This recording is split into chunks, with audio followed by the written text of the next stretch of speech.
மீன்களை பிடித்தவன் மனுஷனை பிடிக்கவே மாற்றின இயேசு என் படகில் உண்டு. நிச்சயம் ஒரு நாள் மறுதலிப்பேன் என்று அறிந்தும் அழைத்தவர் அருகில் உண்டு. நான் வீசும் வலைகளெல்லாம் பெருமையாய் வந்தாலும் என்னோடு அவர் இருக்க குறையேது. புயல் அடித்தாலும் அலை அடித்தாலும் என் துதிகள் ஓயாது. கரை தெரியாமல் கண்ணலைந்தாலும் என் துதிகள் ஓயாது.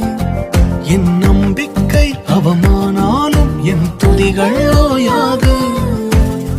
கைவிடத் தெரியாதவரை விட்டு ஓட முடியாது. உன்னை விட்டா நம்புவதற்கு வேற யாரும் கிடையாது.